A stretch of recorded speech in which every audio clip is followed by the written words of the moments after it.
ও প্রতিরোধ। প্রিয় দর্শক, আমরা সকলেই আসলে জানি আজকের বাংলাদেশ, আজকে পর্যন্ত আমরা বাংলাদেশের গণমাধ্যমে আসলে প্রকৃত সত্য তথ্যগুলো পাই না।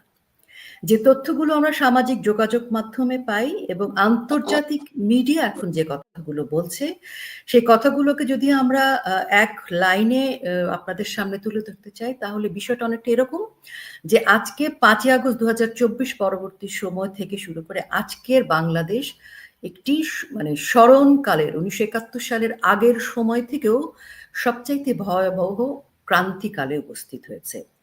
এই সময় যে রাষ্ট্র, আমাদের রাষ্ট্র ধ্বংসের দিকে এবং রাষ্ট্রের যে জনগণ, রাষ্ট্রের উন্নয়ন, সকল কিছু আজকে প্রশ্নের মুখে, হুমকির মুখে। বাংলাদেশের মানুষ আজকে অসহায়ভাবে তাকিয়ে আছে এর প্রতিরোধ কোত্থেকে আসবে, এবং বাংলাদেশের মানুষ এরকম ক্রান্তিকালেও অকপটে বলছে শেখ হাসিনার সময় তারা ভালো ছিল এবং তারা আশা ব্যক্ত করছে যে তিনি আসলেই সকল সমস্যার সমাধান হবে। আমরা আজকে আলোচনার পর্বে শুরুতেই চলে যেতে চাই। আপনাকে যে প্রশ্নটি আমি করতে চাই শুরুতে, সেটি হচ্ছে যে আমরা জানি 1971 সালের ইতিহাস, আমরা জানি 71 সালের আগে থেকে বাংলাদেশের ইতিহাস, বাংলাদেশের জন্ম, এবং যে প্রশ্নটি অনেক আগেই মীমাংসিত, ইতিহাসে স্মরণীয়ভাবে উল্লেখযোগ্যভাবে আছে, সেটি রাষ্ট্রের প্রধান উপদেষ্টা তিনি রাষ্ট্রের পক্ষ থেকে এই বাংলাদেশের মানুষকে সহ তিনি বলছেন স্বাধীনতার ঘোষক বঙ্গবন্ধু শেখ মুজিবুর রহমান নন। এই যে একটি মিথ্যা তথ্য রাষ্ট্রের পক্ষ থেকে তিনি দিচ্ছেন, যেটি তার কর্ম নয়, কিন্তু তিনি এটি করেছেন। এরকম একটি অবস্থায় বাংলাদেশ আওয়ামী লীগের সাধারণ সম্পাদক সহ বাংলাদেশের একজন নাগরিক হিসেবে, মুক্তিযুদ্ধের চেতনার পক্ষের মানুষ হিসেবে, এটাকে আপনি কিভাবে বলতে চান?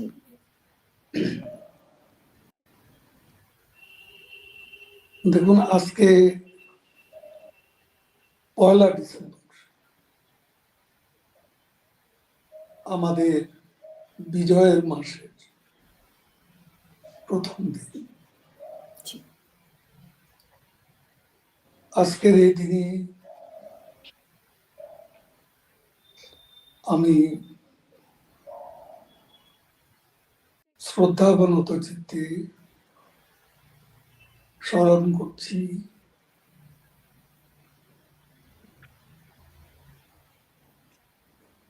1971 সালে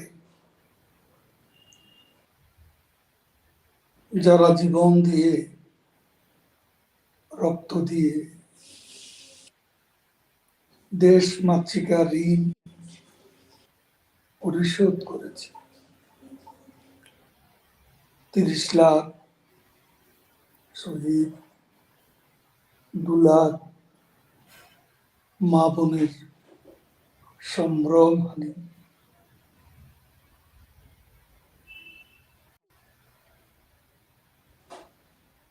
এবং আমাদের ইতিহাসের মহানায়ক,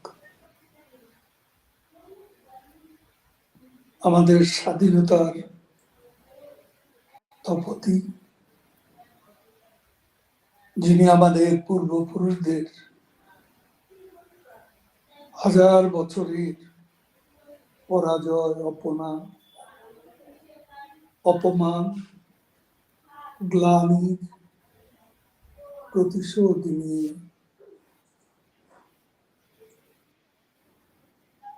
এক মরণপণ মুক্তিযুদ্ধের ঘোষণা দিয়েছিলেন, এবং তার নেতৃত্বে বাংলাদেশের অগণিত মানুষের আত্মবলিদানের বিনিময়ে এক সাগর রক্ত ঢেলে দিয়ে স্বাধীন হয়েছিল বাংলাদেশ 16ই ডিসেম্বর। প্রশ্নটা হচ্ছে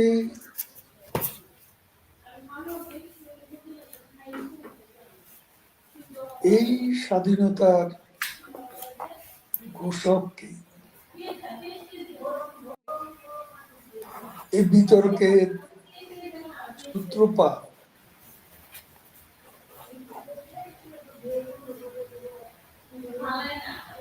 যাকে ঘিরে এই বিতর্কিত ঘোষক বিষয়টি উচ্চারিত হচ্ছে,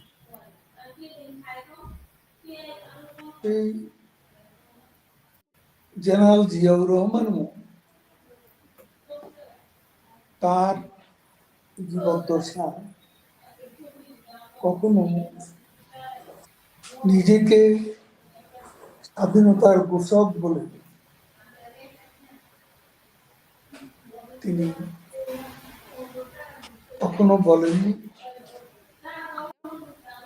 এবং ঐতিহাসিক 7ই মার্চ সেখান থেকে বঙ্গবন্ধু স্বাধীনতার ঘোষণা দিয়েছিলেন। সেই ঘোষণার প্রেক্ষিতে জিয়াউর রহমান তিনি নিজেই বিচিত্রার একটা নিবন্ধে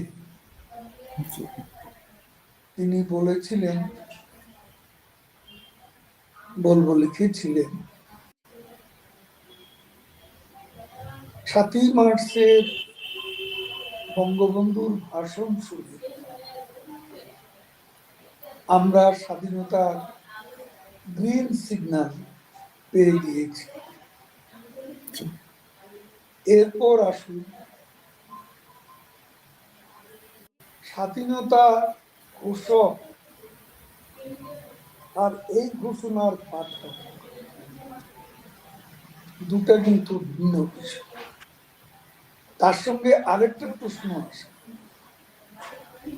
ঘোষণা করা অধিকারটি তিনি কি করে পেলেন? চলে যেতে হয়, ফিরে যেতে হয়, 70-এর নির্বাচন। সেই নির্বাচনে বাংলাদেশে তথা তৎকালীন পূর্ব বাংলা জনগণের প্রদত্ত ম্যান্ডেট, বিপুল ম্যান্ডেট, সে ম্যান্ডেটটি পেয়েছিল কে?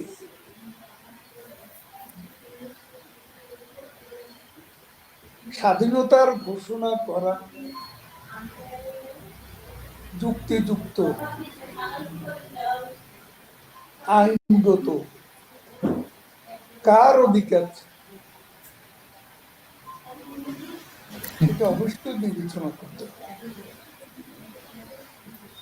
জনগণের ম্যান্ডেট নিয়ে প্রদত্ত ম্যান্ডেট বলে বঙ্গবন্ধু স্বাধীনতা ঘোষণা করেছিলেন 25শে মার্চ মধ্যরাতে। এখানে জেনারেল জিয়াউর রহমানের তৎকালীন মেজর জিয়া কোন ম্যান্ডেট ছিল না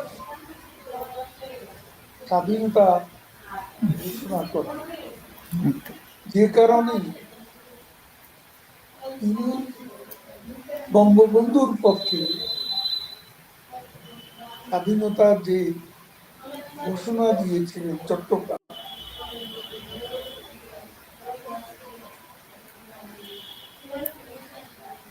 I hereby, I Major Jia, hereby declare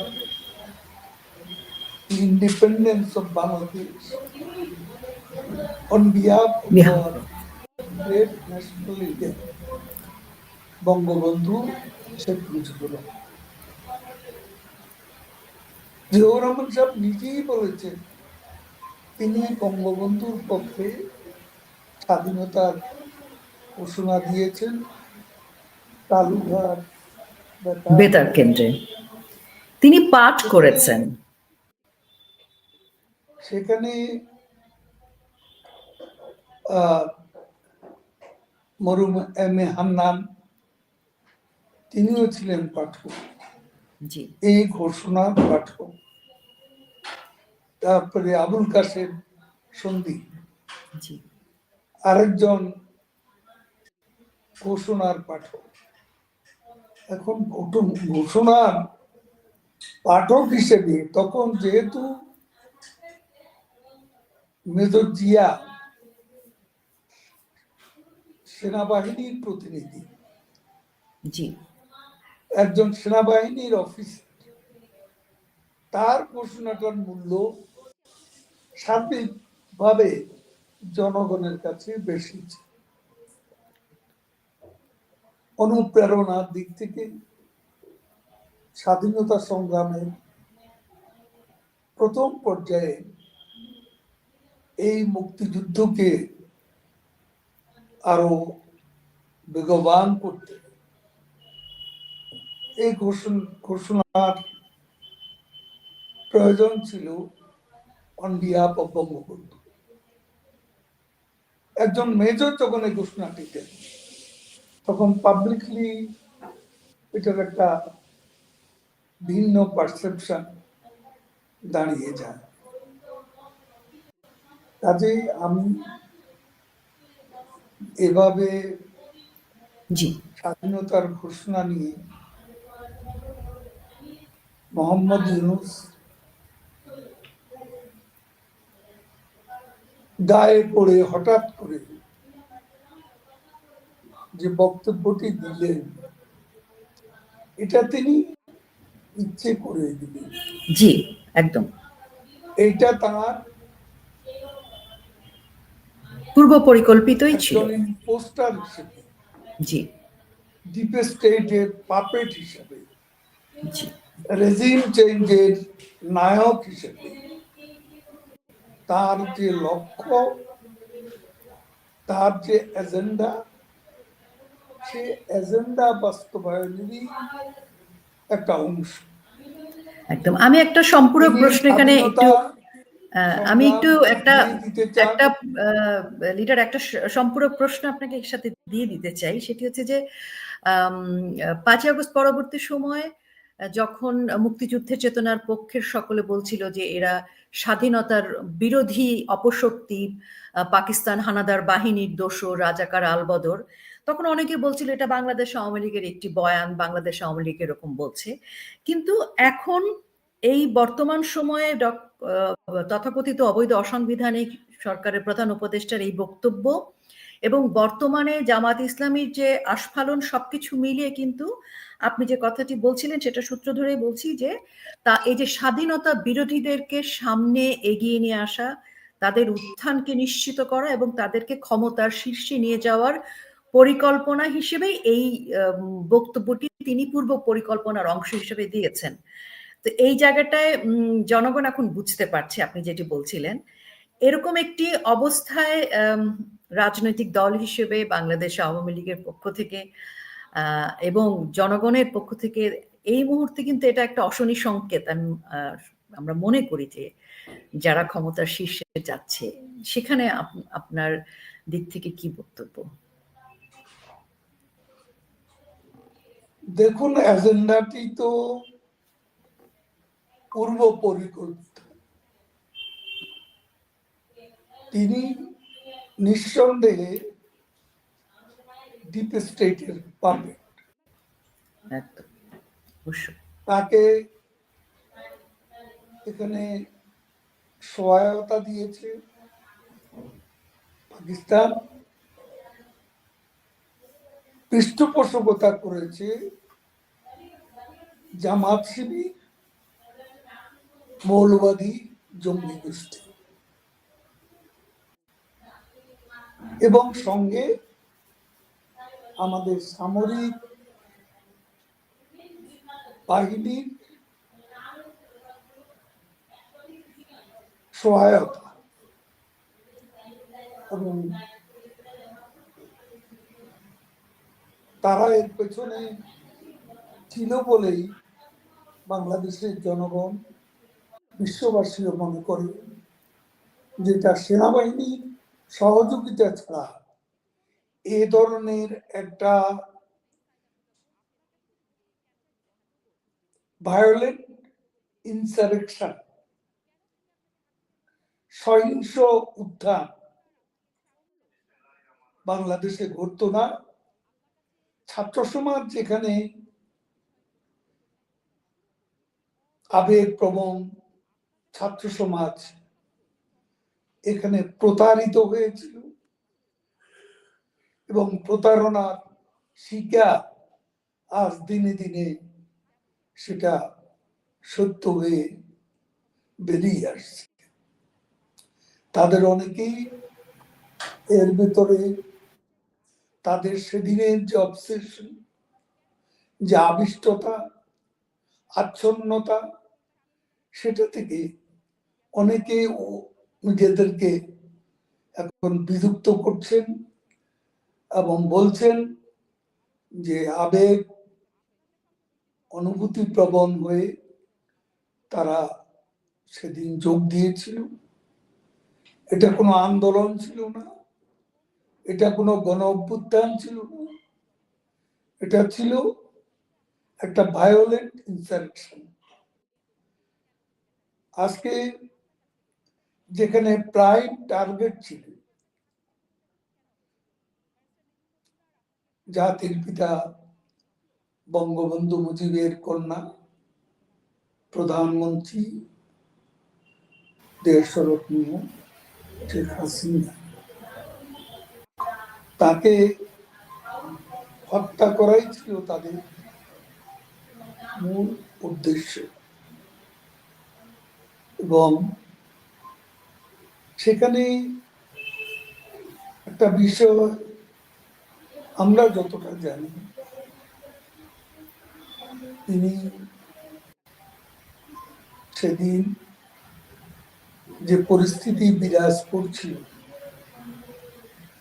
চারদিকে রক্তস্রোত, আগুন, মেট্রো রেলে আগুন, বিটিভি ভবনে আগুন, এলিভেটেড এক্সপ্রেসওয়েতে আগুন, এই ভয়াবহ পরিস্থিতিতে নেত্রী বলেছিলেন, ঠিক আছে, আমার ক্ষমতার দরকার নেই, আমি টুঙ্গিপাড়ায় চলে যাব। তার কিন্তু ইচ্ছা ছিল, সুপ্ত নয়, এটাও তিনি প্রকাশও করেছিলেন, প্রকাশ। কিন্তু যেটা হলো সেটা পরিস্থিতির চাপে হয়েছিল এবং নিরাপদে তিনি ভারতে করে আসতে পেরেছিলেন, লাকিলি এসকেপ করেছেন। যেটা ৭৫-এও হাসিনা, শেখ রেহানা, তারা দুজন লাকিলি এসকেপ করেছেন। শিশুপুত্র রাসেলকে যারা রেহাই দেন, সেখানে শেখ হাসিনা, শেখ রেহানা যদি থাকতেন ৩৫ নম্বরে, তাদেরও সেদিন ওই রক্তস্রোতে ভেসে যাওয়ার কথা ছিল।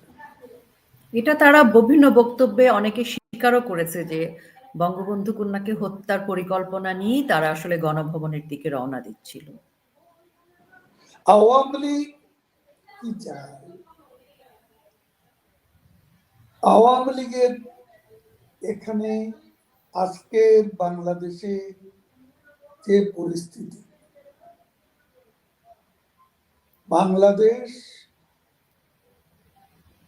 আজ যে অবস্থার মধ্যে নিপতিত হয়েছে, এই অবস্থা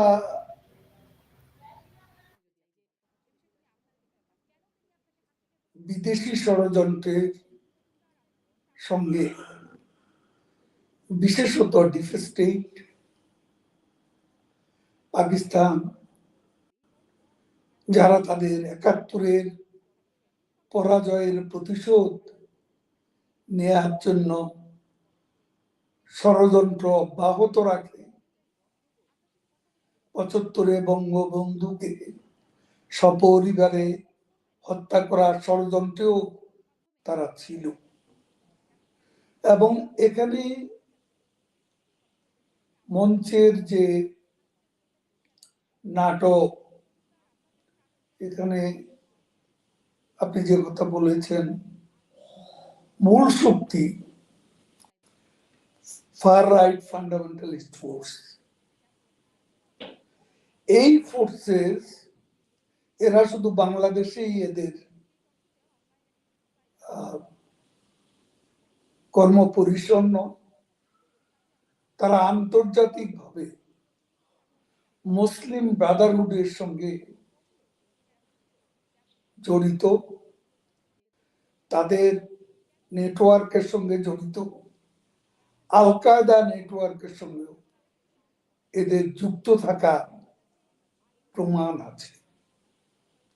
পাকিস্তানের আইএসআই দীর্ঘদিন ধরেই এদের পেছনে কোভার্ট অপারেশনের লক্ষ্যে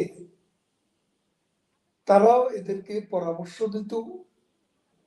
ঢাকার পাকিস্তানি দূতাবাস, যেখানে আজকের মতো পাকিস্তানি কর্মকর্তাদের, সামরিক বেসামরিক কর্মকর্তাদের অনায়াস বিচরণ সম্ভব ছিল না, সেটা আমাদের নেত্রী প্রধানমন্ত্রী শেখ হাসিনার সাহসী নেতৃত্বের কারণে, তার দূরদর্শিতার কারণে, তার সে সময়ের যে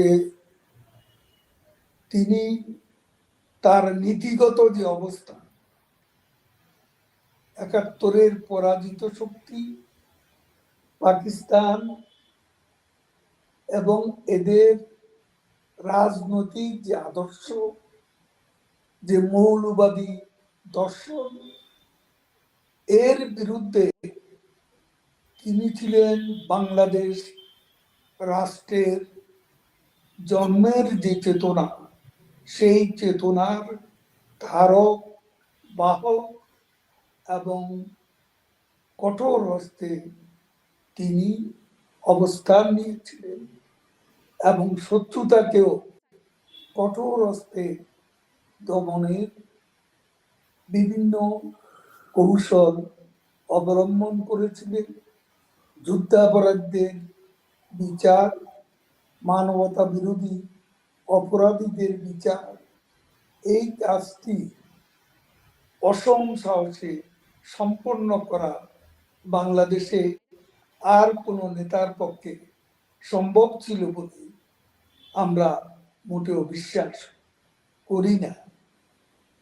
এবং আজকে বাংলাদেশ উন্নয়নের মহাসড়ক থেকে বাংলাদেশ এখন লুটপাটের মহাসড়ক, উন্নয়নের মহাসড়ক থেকে বাংলাদেশ এখন দুর্নীতির মহাসড়কে নেমে গেছে। অন্ধকার, অনিশ্চয়তা আমাদের নিত্যদিনের। ঢাকা শহরে একজন রিক্সাওয়ালা যদি বলে যে শেখ হাসিনার আমলে আমরা রাতে ৩টা পর্যন্ত বুক ফুলিয়ে ঘুরে বেড়াতাম, এখন দিনের বেলা ১২টার সময় সেই সুযোগ বাংলাদেশে নেই। কেউ এখানে নিরাপদ, মাইনরিটি নিরাপদ নয়, তাদের মন্দির, তাদের বাসভবন, তাদের ব্যবসা প্রতিষ্ঠান সবই ধ্বংসের কিনারা চলে এসেছে। সন্ধ্যার পর এই বাংলাদেশে নারীরা ঘর থেকে বেরোতে নিরাপদ বোধ করে না।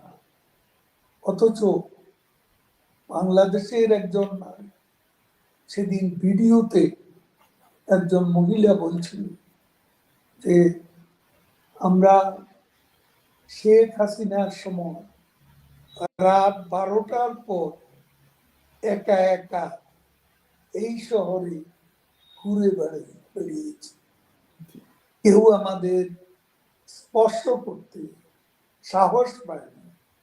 আর আজকে এমন কোনো মুহূর্ত নাই প্রকাশ্য দিবালোকেও আমরা আক্রমণের শিকার হই।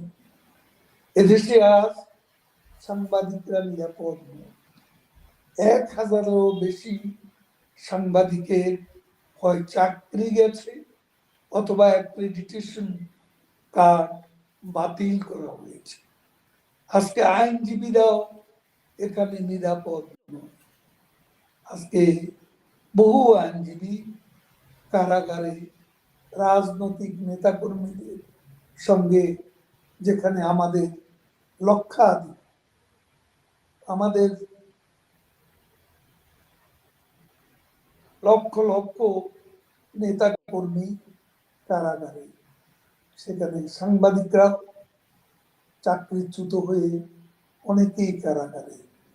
আজকে শিক্ষক, দেশের যারা শিক্ষক সমাজ, তাদের চাকরিও আজকে নিরাপদ নয়। তাদেরকে অনেককেই চাকরিচ্যুত করা হয়েছে, অপমান করে নির্বাচন করেছে। এটা তাদের ব্লু প্রিন্টে অংশ বলে আমরা মনে করি। ছাত্রলীগকে ব্যান করে তারা পরিকল্পিতভাবে বিভিন্ন বিশ্ববিদ্যালয়ে প্রশাসনিক নেতৃত্ব তুলে নেয় সেই জামাত শিবিরে ক্যাডারদের হাতে, এবং তাদেরকে বিভিন্ন বিশ্ববিদ্যালয়ের উপাচার্য নিয়োগ করে। এবং এরপর তারা একটা সাজানো নির্বাচন ডাকসু, জাকসু, রাকসু আর চাকসুতে তারা করে নেয়। তাদেরই সেই বরকন্দাজ, এই যে প্রশাসনিক যে নেতৃত্ব, তাদের মাধ্যমে এই কারচুপির নাটক তারা সাজিয়ে নেয়। প্রহসনমূলক নির্বাচন তারা অনুষ্ঠান করে। এখানে একটা কথা উল্লেখ করতে হবে যে বিএনপির ছাত্র সংগঠন, ছাত্রদল তথা সামগ্রিকভাবে বিএনপি সারা দেশে মব সন্ত্রাসের নেতৃত্ব দিয়ে এরা জনবিচ্ছিন্ন হয়ে পড়তে শুরু করে, এবং এক পর্যায়ে তারা আমাদের বিশেষ করে আওয়ামী লীগের নেতা কর্মীদের বাড়ি ঘরে আগুন, তাদেরকে হত্যা করা, গণপিটুনি, মব রেসির নামে অনেককেই হত্যা করা নৃশংসভাবে, এবং অনেকের সর্বস্ব কেড়ে নিয়ে নিঃস্ব করে দেওয়া, এই এজেন্ডাটি গ্রহণ করেছিল বহুদিনের না খাওয়া পার্টি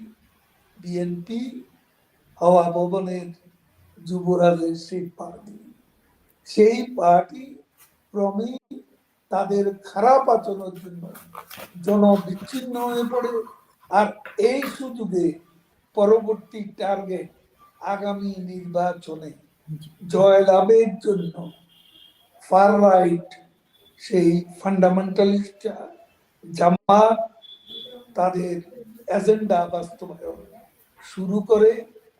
বিএনপির খারাপ আচরণের বিপরীতে তারা ভালো মানুষ রেখে ভালো ভালো কথা বলছে, ভালো ভালো উদ্দেশ্যের কথা বলছে এবং নির্বাচিত বলে কি করবে, ট্যাক্স ফ্রি গাড়ি তারা নেবে না, তারপর তারা সরকারি সুযোগ সুবিধা গ্রহণ করবে না, তারা ফ্ল্যাট নেবে না সরকারিভাবে। এইসব নানান কথা, নানান মুখরোচক বক্তব্য জনগণের সামনে তারা তুলে ধরছে, ভালো মানুষ সাজার চেষ্টা করছে। কিন্তু বাংলাদেশের মানুষ কি ভুলে গেছে ৭১-এ আমাদের ৩০ লাখ যে মানুষের উপর যে গণহত্যা, যে জেনোসাইড, আমাদের নারীদের, মা বোনদের পাকিস্তানিদের হাতে হানাদার বাহিনীর কাছে তুলে দিয়েছিল এই জামাত আর শিবিরের লোকেরা। এরাই আলবদর বাহিনী করে জাতির শ্রেষ্ঠ সন্তান বুদ্ধিজীবীদের নিজেদের বাড়ি ঘর থেকে ধরে নিয়ে গিয়ে হত্যা করেছে। এই বুদ্ধিজীবী হত্যার সঙ্গে পুরোপুরি ভাবে জড়িত জামাত। আজকে তারা ভালো মানুষ সাজার চেষ্টা করছে।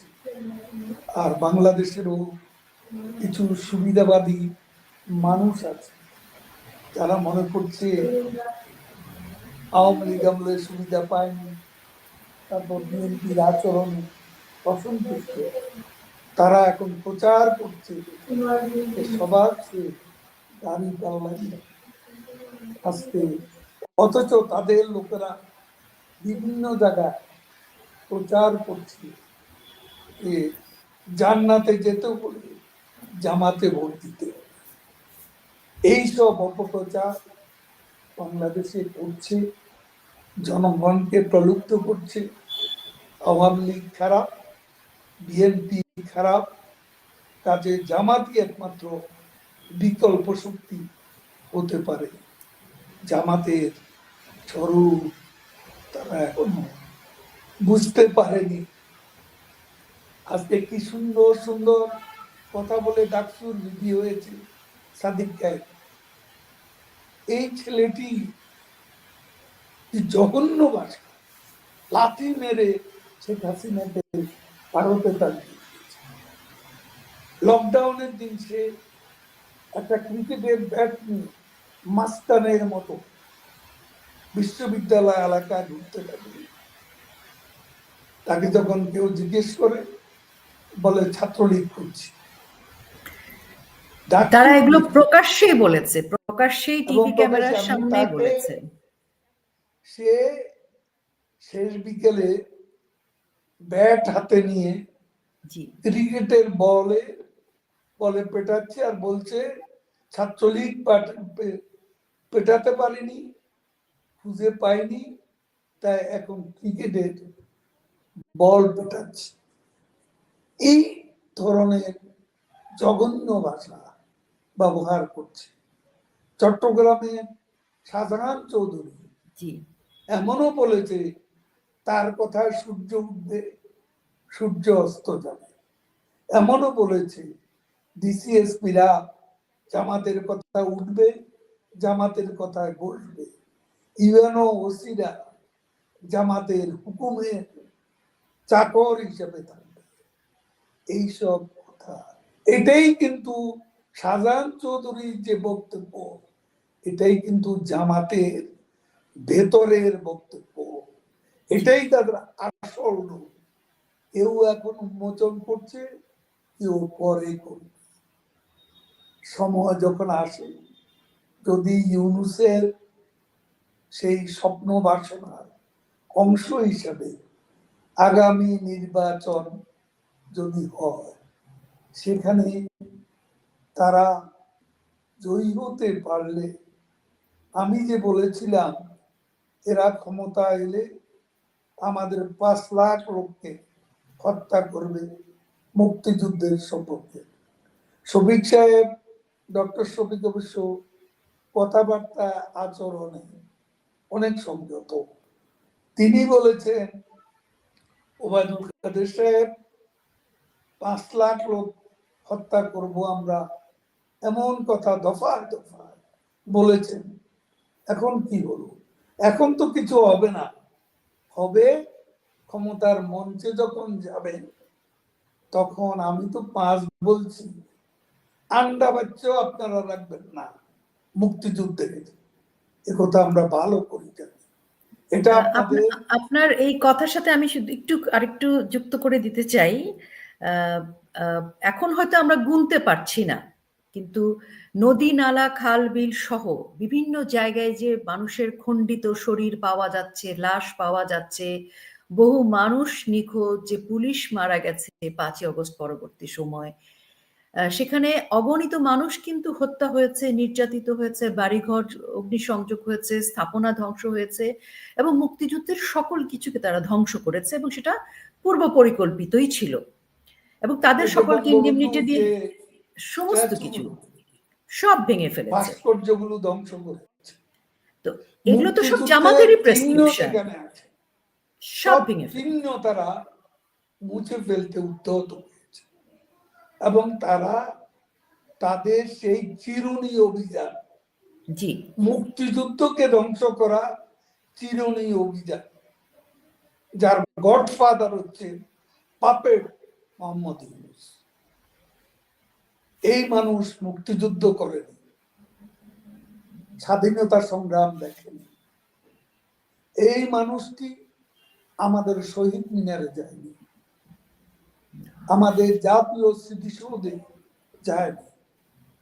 আমাদের দেশে যখন জলোচ্ছ্বাস, বন্যা কবলিত, এই কখনো মানুষকে পাশে দাঁড়ায়নি।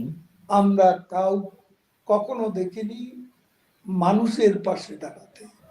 করোনার সময় বাংলাদেশে যে মহাসংকট, তখনও এই মানুষ বাংলাদেশের সেই করোনা কবলিত জনগণের পাশে এসে দাঁড়ায়। ইনি মোহাম্মদ ইউনূস। এর কোন দেশপ্রেম নেই।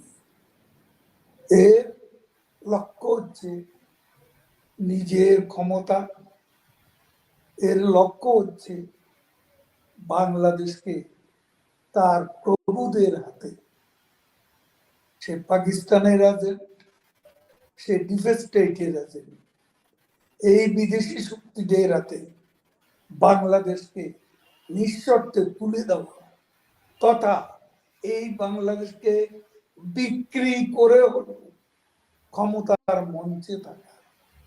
আজকে কেন প্রেসিডেন্টের ক্ষমতা বাড়াতে চায় সেটা কি আমরা বুঝি না? বাংলাদেশের মানুষ এত বোকা, আমাদের বন্ড অলরেডি বিক্রি করে দিয়েছে। আজকে গত কয়েকদিনে বাংলাদেশে উপর্যুপরি পাকিস্তানের কর্মকর্তারা, সামরিক বেসামরিক কর্মকর্তারা বাংলাদেশে আসছে, তাদেরকে লালমনিরহাট দেখাচ্ছে। সেখানে যে এয়ারবেজ, সে এয়ারবেজে কথা দিয়েও এয়ার রাডার সিস্টেম স্থাপন করছে।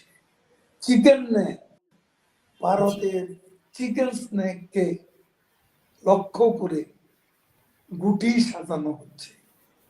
পাকিস্তানি সেনানায়করা বাংলাদেশে এসে তারা আজকে চিকেন নেকের আশেপাশে বাংলাদেশের সেই সমুদ্র সীমা, সমুদ্রের প্রবেশদ্বার চট্টগ্রামে, সেখানে তারা আসা যাওয়া করছে। শেখ হাসিনা যে বলেছেন, আমি যদি গ্যাস বিক্রি করতাম, যদি আমি বাংলাদেশের, জি, চাপের কাছে নতি স্বীকার করে দিতে পারতাম, তাহলে আমার ক্ষমতায় থাকার কোনো অসুবিধা ছিল না। আমি নিঃসন্দেহে ক্ষমতায় থাকতে পারতাম। আমি কম্প্রোমাইজ করিনি আমার স্বাধীনতাকে, আমি কম্প্রোমাইজ করিনি আমার সার্বভৌমত্বের প্রশ্নে, আমি কম্প্রোমাইজ করিনি বাঙালি জাতীয়তাবাদ, জাতিসত্তা, আমাদের সংস্কৃতি, আমাদের ভাষা সংগ্রাম, আমাদের সাদাত্ম্যবোধ, স্বাধীন সত্তা, এইসব প্রশ্নে আমি আপোষ করিনি। সেটাই আমার অপরাধ। আজকে দেখুন, বিশ্বব্যাংক বলছে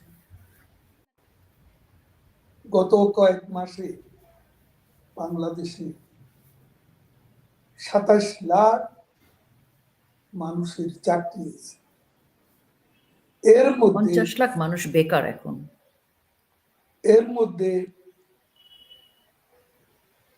আমি বিশ্বব্যাংকের রিপোর্ট বলছি, জি জি, এর মধ্যে ১৩ লাখ হচ্ছে নারী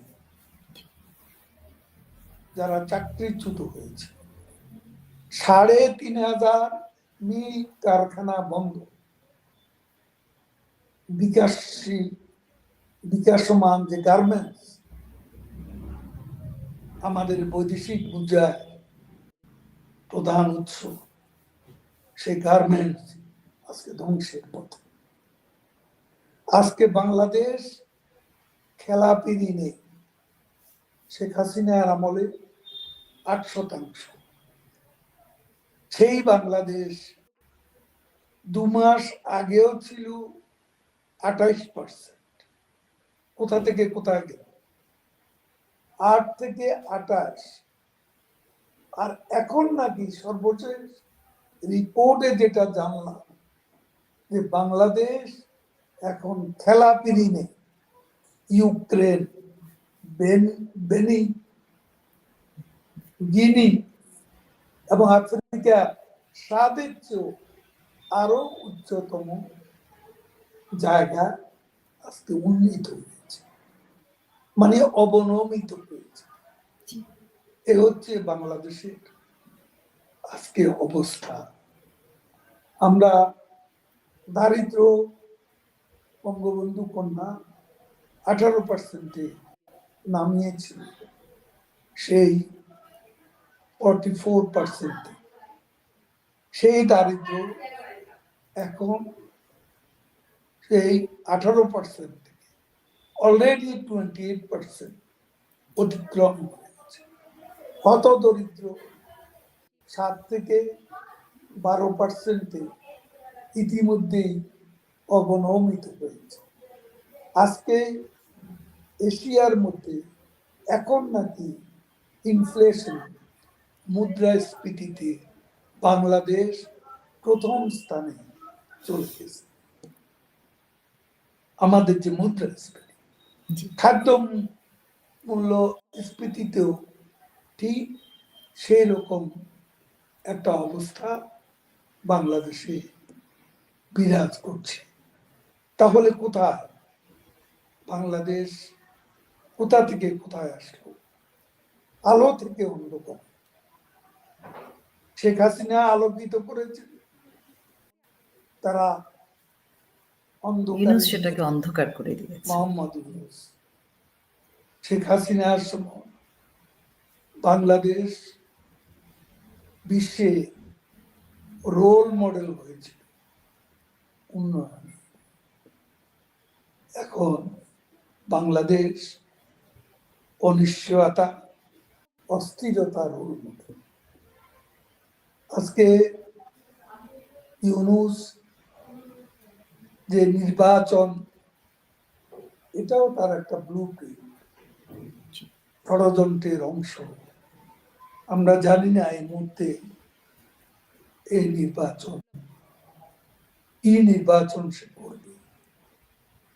বাংলাদেশের ৬০ থেকে ৬২% মানুষ যে দলটাকে সমর্থন করে সেই দলকে বাদ দিয়ে নির্বাচন প্রতিদিনই বিভিন্ন ভিডিওতে এসে সাধারণ মানুষ যেসব কথা বলে, করাইল বস্তির নারীরা যেসব কথা বলে, একজন বাস ড্রাইভার, পরিবহন শ্রমিক, রিক্সাওয়ালা, মুটে মজুর, গ্রামের কৃষক, জি তারা যে কথা বলে, শেখ হাসিনার আমলে ভালো ছিল, আগের সরকারই ভালো ছিল, একদম 90 বছরেরও বেশি বয়স, হাঁটতে পারছে না বৃদ্ধ, ভিডিওর সামনে এসে যখন তাকে জিজ্ঞেস করল একজন সাংবাদিক, আপনি কোন দলকে ভোট দেবেন, সে বৃদ্ধ জবাব দিল, আওয়ামী লীগই বাংলাদেশ। জি কিন্তু কাকে ভোট দেবে বলছেন? আওয়ামী লীগই, হ্যাঁ আওয়ামী একদম। লীগই বাংলাদেশ। এবং এটা বারবার বাংলাদেশের সাধারণ একই মানুষ প্রশ্ন, সাহসের একই সাথে জবাব। বলছে। জি কাদের বারবার ভাই, বলছে আমরা আওয়ামী লীগই বাংলাদেশ। আমরা মোটামুটি শেষের দিকে একটা প্রশ্ন, প্রশ্নটা এরকম যে আমরা জানি যে বাংলাদেশ আওয়ামী লীগ এবং বঙ্গবন্ধু কন্যাকে তথাকথিত যে অবৈধ অসাংবিধানিক সরকার, তাদের যে অবৈধ ক্যাঙ্গারু কোর্ট, সেইখানে প্রতিহিংসা প্রহসনের রায় এবং সেই রায়ের যে কথা, সেগুলো আমরা জানি, সেটা জাতীয় আন্তর্জাতিকভাবে সেই রায়কে কেউ গ্রহণ করছে না, সকলে প্রত্যাখ্যান করেছে। জনগণ সেই রায়ের বিষয়ে তাদের যে মতামত, তারা সেটাকে প্রত্যাখ্যান করে জানিয়েছে। এবং এখন যে তারা ভোটের কথা বলছে, সেই নির্বাচন প্রক্রিয়াকেও কিন্তু জনগণ না বলছে, কারণ 60% ওপরে মানুষ আওয়ামী লীগকে চায়। এরকম একটা সময় যখন প্রশাসনকে ব্যবহার করে, আইন আদালতকে দখল করে, জিম্মি করে, এবং সাম্প্রদায়িক জঙ্গি উগ্র গোষ্ঠীদেরকে একদমই ক্ষমতায়িত করে রাষ্ট্রীয় পৃষ্ঠপোষকতায় তারা যা খুশি তাই করছে, মানুষের উপর জুলুম করছে, এবং আওয়ামী লীগের নেতা কর্মী, মুক্তিযুদ্ধের সমর্থক হামলা মামলা সবই করছে। এরকম যখন রাষ্ট্র যখন পুরোপুরি তাদের দখলে, দখলে বলছি এই কারণে যে কেউ তো কথা বলতে পারছে না, কিন্তু ভেতরে ভেতরে সকলেই বিক্ষুব্ধ হচ্ছে, 1971 সালের মতো ক্ষুব্ধ হচ্ছে। এরকম একটি সময় 71 সালে বাংলাদেশ আওয়ামী লীগই নেতৃত্ব দিয়েছে, প্রাণও গেছে বাংলাদেশ আওয়ামী লীগের নেতাকর্মীদের, এবং বঙ্গবন্ধু তো সপরিবারে বুকে রক্ত দিয়েছেন। আজকে বাংলাদেশ যেখানে দাঁড়ানো, আজকের বাংলাদেশে মুক্তিযুদ্ধের সপক্ষের শক্তির পিঠ দেয়ালে লেগে গেছে। আজকে প্রতিরোধ করতেই হবে, এর কোনো অন্য কোনো শব্দ কিন্তু নেই। আজকে এই অবৈধ অসাংবিধানিক এই জঙ্গি উগ্র গোষ্ঠীকে প্রতিরোধ করতেই হবে, এটা জনগণের বক্তব্য, এটা মুক্তিযুদ্ধের পক্ষের। এবং সেক্ষেত্রে বাংলাদেশ আওয়ামী লীগ 1971 সালে বলেছিল, লড়বো মরবো স্বাধীন হব। এই যে লড়বো মরবো স্বাধীন হব, আজকে বাংলাদেশ আওয়ামী লীগের দায়িত্ব 4 গুণ বেশি বেড়ে গেছে। আগে বাংলাদেশ আওয়ামী লীগকে বলা হয়েছে যে গণতন্ত্র নষ্ট হচ্ছে, নির্বাচন দিচ্ছে না, কিন্তু জনগণ তো এগুলো বুঝে গেছে। তো যার ফলে জনগণের যে আশা ভরসার জায়গা বাংলাদেশ আওয়ামী লীগ এবং বঙ্গবন্ধু কন্যা, এটা যেন আশার জায়গাটা, চাওয়া পাওয়ার জায়গাটা 4 গুণ বেশি, এবং আপনাদের দায়িত্ব এখন অনেক বেশি। সেই জায়গায় এই লড়বো মরবো স্বাধীন হব, বাংলাদেশ আওয়ামী লীগ কতটা জনগণকে রক্ষা করবে, বাংলাদেশকে রক্ষা করবে। এটা বিজয়ের মাস, আজকে 1 তারিখ, 16ই ডিসেম্বরে বাংলাদেশ স্বাধীন হয়েছিল। জনগণ কিন্তু প্রতিটা মুহূর্তে অপেক্ষা করছে দেখুন, আমি স্বাধীনতাকে আইসিটি কথা রক্ষার। একটু বলি। আইসিটি যে চিফ প্রসিকিউটর, সে একটা শিবিরের ক্যাডার। গোটা আইসিটির বিচারক যারা জাজমেন্টে ছিল, মর্তুজা সহ এবং অন্যান্য যারা বিচারক এবং আইসিটি যারা আইনজীবী ইনক্লুডিং তাজুল, গোটা আইসিটিটাই হচ্ছে জামাত শিবিরের। তাদেরকে দিয়ে এবং তাদেরকে নির্ভরযোগ্য আস্থাভাজন মনে করেছে মোহাম্মদ ইউনূস। শেখ হাসিনাকে ফাঁসি দিতে হবে, সঙ্গে আমাদের কামাল সাহেবেরও প্রথম দফায় প্রাণদণ্ড হলো। আমরাও আরো অনেকেরই আমাদের শত শত মামলা, নেতৃত্ব 686টা মামলা, এর মধ্যে 600টি হচ্ছে হত্যা মামলা। আমার মতো লোকেরও 300-র কাছাকাছি হত্যা মামলা। রেকর্ড পরিমাণ। প্রাণদণ্ড তো কতবার যে নেতৃত্ব 600 বারই প্রাণদণ্ড হওয়ার কথা, যে তারা যেভাবে ছক সাজিয়েছে। এগুলো হচ্ছে আসলে ইউনূসের প্রতিশোধ, প্রতিহিংসা, যে গ্রামীণ ব্যাংক থেকে অন্যায়ভাবে যে লোকটি গ্রামীণ ব্যাংকের সুবিধা ভোগ করছিল, বেনিফিশিয়ারি, সেখান থেকে লিগ্যাল ব্যাটেল করেও টিকতে পারেনি। 666 কোটি টাকা ক্ষমতায় বসেই মওকুফ করে নিয়েছিল। গ্রামীণের নামে শাখা প্রশাখা বিস্তার ঘটাচ্ছিল এবং সেটা থেকে কোটি কোটি টাকা লুট করে বাংলাদেশে সুইস ব্যাংকে হিসাব নিলে জানা যাবে বাংলাদেশের কত হাজার কোটি টাকা সেখানে এর মধ্যে জমা পড়েছে।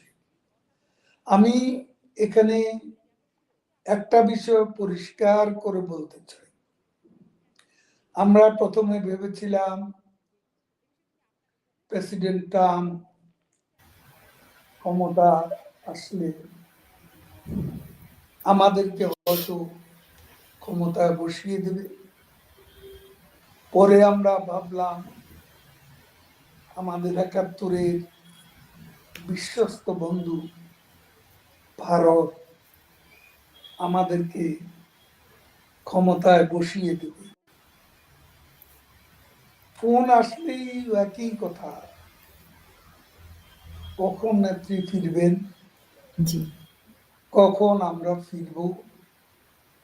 তার মানে তারা মনে করেছে আমরা যেখানে আছি সেখান থেকেই সব নিয়ন্ত্রিত হচ্ছে। এ ধরনের অর্বাচীন ধারণাগুলো থেকে আমি বলবো আবেগ প্রবণ ধারণাগুলো আমাদের পরিহার করতে হবে। আমাদের লড়াই আমাদেরকেই করতে হবে। এই মানসিকতা নিয়ে আজকে তৃণমূলের যে অসংখ্য নেতা কর্মী মাঠে আছে, তাদেরকে আমি আবারও স্পষ্টভাবে বলতে চাই, আমাদের এজেন্ডা দুটি। একটি এজেন্ডা হচ্ছে ইউনূসের পাপেট সরকারের পতন, এই সরকারকে বিদায় দিতে। তারপরে দ্বিতীয় হচ্ছে আমাদের বিজয়ের মুকুট যারা ছিনতাই করেছে, যারা আমাদের দেশকে পাকিস্তানি ভাবধারায় ফিরিয়ে নিয়ে যেতে চায়, যারা ৭১-এ গণহত্যার সঙ্গে জড়িত, আমাদের মা বোনদের হানাদার বাহিনীর হাতে তুলে দিয়েছিল যারা, সেই জামাত শিবির, পরিষ্কারভাবে বলি, Jamaat Shibir, fur right fundamentalist, এদেরকে আপরুটেড করতে হবে, এদেরকে নির্মূল করতে হবে। বাংলাদেশের স্বাধীনতা যারা চায় না, এখন তারা বলে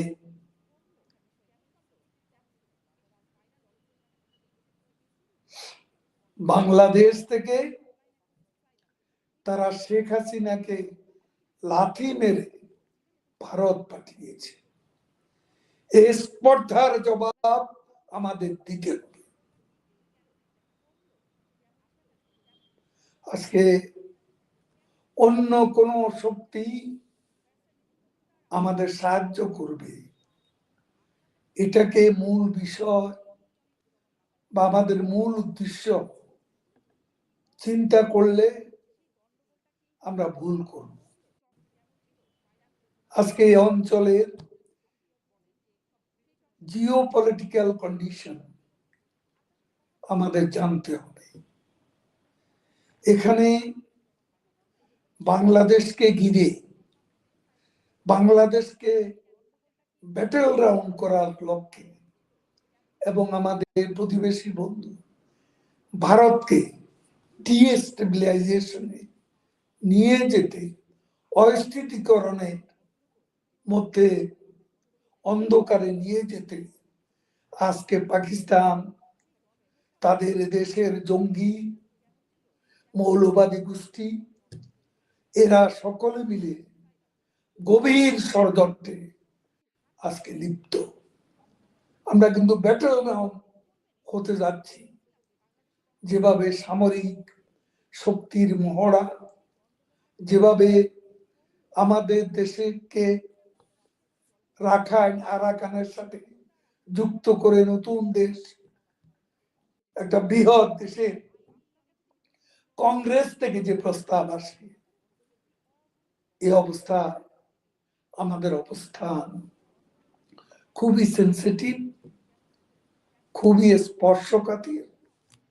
এখানে আবেগে চললে হবে না। ৭১ সাল এখন, ৭১ আর ২০২৫ সাল এক নয়। তখন যে রণনীতি, সেই রণনীতি এখন কাজ হবে না। নতুন করে রণনীতি, রণকৌশল সাজাতে হবে। আমাদের নেত্রী আছে, আমাদের আশার জায়গা, স্বপ্নের জায়গা, আমাদের আস্থা, বঙ্গবন্ধু কন্যা আছে, তার সঙ্গে তার বোন বঙ্গবন্ধুর আরেক কন্যা রেহানাও আছে। সময় মতো এবং আজকে কঠিন পরিশ্রম করে যাচ্ছে, কথা বলছে। বঙ্গবন্ধু দরিদ্র, বঙ্গবন্ধু কন্যা শেখ হাসিনা যোগ্য সন্তান, কম্পিউটার বিজ্ঞানী, আমাদের দেশের সম্পদ, যিনি আইসিটি বিপ্লবে একটা নিঃশব্দ বিপ্লব ঘটিয়েছিলেন বাংলাদেশে। এই তারুণ্যের প্রতি সজীব ওয়াজেদ জয়, তিনিও দিন রাত অবিরাম পরিশ্রম করে যাচ্ছেন। আমাদেরকে আজ আমি একথাই সবাইকে বলব, নেতৃত্ব আছে, নেতার নির্দেশ মেনে নেত্রী এখনো নির্দেশ দিয়ে যাচ্ছে এবং উপজেলা পর্যায় পর্যন্ত এবং বিদেশেও বিভিন্ন পর্যায়ে তিনি কথা বলে যাচ্ছেন, মিডিয়ার সাথেও কথা বলছেন। তার উদ্দেশ্য, তার লক্ষ্য তিনি ইতিমধ্যেই পরিষ্কার করেছেন আমাদেরকে। সবাই আজকে যখন ফোন করে বলে মোবাইল যে পরবর্তী নির্দেশ কি, নির্দেশ এক জায়গা থেকেই আসবে, এক কেন্দ্র থেকেই আসবে। নির্দেশ এক একজন এক একভাবে দেবে সেটা বলা যাবে না। পরবর্তী বাস্তব অবস্থা বাংলাদেশে যখন বঙ্গবন্ধু কন্যা স্বদেশ প্রত্যাবর্তন, আমাদের মুক্তিযুদ্ধের চেতনার স্বদেশ প্রত্যাবর্তন, স্বাধীনতার আদর্শে স্বদেশ প্রত্যাবর্তন যখন নিশ্চিত হবে, তখন আমরা মূল্যায়ন করব আমরা কিভাবে চলব। আমাদের পথ চলা রণকৌশল তখনই নির্ধারিত। আমরা এদেশের জনগণের প্রতি প্রতিশোধের কোনো স্পৃহা আমাদের নেই। আমরা প্রতিহিংসা রাজনীতি করি, আমরা জনগণের রাজনীতি করি, জনগণই আমাদের ক্ষমতা উৎস। আমাদের ভুল হলে বাংলাদেশের মাটিতে ফিরে আমরা ভুলের কথা অবলীলায় বলতে থাকবো এবং সে ভুল থেকে ভবিষ্যতে নির্ভুল অগ্রযাত্রার জন্য অতীতের ভুল থেকে শিক্ষা নিয়ে আমরা এগিয়ে যাব। সবাইকে ধন্যবাদ। অনেক অনেক ধন্যবাদ আপনাকে। আপনি আমাকে 1 মিনিট সময় দেন, আমি দর্শকদের কাছ থেকে বিদায় নেব। আপনাকে অনেক ধন্যবাদ, আমাদেরকে সময় দিয়েছেন। প্রিয় দর্শক, বাংলাদেশ আওয়ামী লীগের সাধারণ সম্পাদক জনাব ওবায়দুল কাদের ভাই যেভাবে বললেন, যে কথাগুলো স্পষ্ট করে, আমার ধারণা যারা আমাদেরকে দেখছেন এই মুহূর্তে দেশে বিদেশে সবার কাছে একটি স্পষ্ট বার্তা পৌঁছে যাওয়ার কথা। তিনি যে কথাটি বলেছেন সবচেয়ে উল্লেখযোগ্য যে কথাটি, সেটি হচ্ছে আমাদের লড়াই আমাদেরকেই করতে হবে, কারণ এই বাংলাদেশ আমাদের, এই মুক্তিযুদ্ধের আমরাই ধারক বাহক। এবং এই যে জিও পলিটিক্সের যে বাংলাদেশ, আজকে যেখানে বাংলাদেশকে যারা নিজেদের স্বার্থে ব্যবহার করছে, তাদের অসৎ উদ্দেশ্য আমাদের বুঝতে হবে। এবং পাকিস্তানের হানাদার বাহিনীর দোসর হয়ে যারা বাংলাদেশের সার্বভৌমত্বকে বিকিয়ে দিচ্ছে এবং যারা বাংলাদেশ আওয়ামী লীগকে আজকে নিধন করার নামে মুক্তিযুদ্ধের চেতনাকে ধ্বংস করছে এবং আইনকে ব্যবহার করে অপব্যবহারের মাধ্যমে যারা বঙ্গবন্ধু কন্যা সহ বাংলাদেশ আওয়ামী লীগের লক্ষ লক্ষ নেতাকর্মীর বিরুদ্ধে প্রতিহিংসার প্রতিশোধের যে তথাকথিত ক্যাঙ্গারু কোর্ট বসিয়েছে, সেটি জাতীয় পর্যায়ে আন্তর্জাতিক পর্যায়ে প্রত্যাখ্যান করা হয়েছে। আজকে আসুন আমরা বাংলাদেশের প্রশ্নে আমাদের লড়াই আমরা যেন করতে পারি সেই প্রতিজ্ঞায় থাকি এবং আমাদের বঙ্গবন্ধু কন্যা যেমনটি বাংলাদেশ আওয়ামী লীগের সাধারণ সম্পাদক বললেন যে কেন্দ্র থেকে নির্দেশ আসবে এবং আমাদেরকে এখন রণকৌশল বুঝে সেই পরিকল্পনার মধ্য দিয়ে যেতে হবে। সবাইকে আহ্বান করব, আসুন বাংলাদেশের পক্ষে থেকে বাংলাদেশের শত্রুদেরকে আমরা প্রত্যাখ্যান করব।